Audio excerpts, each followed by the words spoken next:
Already গরম পড়ে গেছে, তাই গরমকালের জন্য ভীষণ সুস্বাদু ভীষণ হালকা একটা রান্না তোমাদের সাথে শেয়ার করব। এর জন্য নিয়ে নিয়েছি কোয়াশ আলু টমেটো।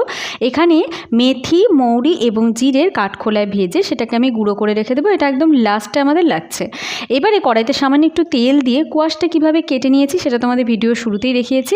এইভাবেই কেটে নিতে হবে। এতে দিয়ে দিলাম 5 ফোড়ন এবং আলুটা প্রথমে ভেজে নিচ্ছি লবণ হলুদ দিয়ে। আলুটা একটু ভাজা ভাজা হয়ে গেলে এতে দিয়ে দেবো কোয়াশগুলো। এবারে লবণ দিয়ে আবারও কিছুক্ষণ এটা ভেজে নেব এবং ঢেকে রেখে দেবো যাতে সবজিটা ভালোভাবে সেদ্ধ হয়ে যায়। মাঝে ঢাকা সরিয়ে একটু টমেটো দিয়েছিলাম। তারপরে আমি এতে দিয়ে দিচ্ছি চিড়ে রাখা কাঁচা লঙ্কা। এবারে এতে দিয়ে দিলাম ধনে গুঁড়ো জিরে গুঁড়ো লঙ্কার গুঁড়ো আর একটু আদা বাটা, সব সহ একসাথে ভালো করে এটা কষাবো। সবজিটা ভাজা ভাজা হয়ে গেলে ফুটিয়ে রাখা গরম জল সামান্য একটু দিয়ে দেবো এবং ওপর থেকে ওই যে কাঠখোলায় ভেজে রেখেছিলাম মশলা সেটা অ্যাড করলাম। কিছুক্ষণ ঢেকে রেখে দিলাম। ঢাকা সরিয়ে গরম গরম ভাতের সাথে এই পাতলা কোয়াশের ঝোল একবার সার্ভ করে দেখো, দুর্দান্ত লাগবে। রেসিপি ভালো লাগলে চ্যানেলকে সাবস্ক্রাইব করে আমার সঙ্গে থেকো।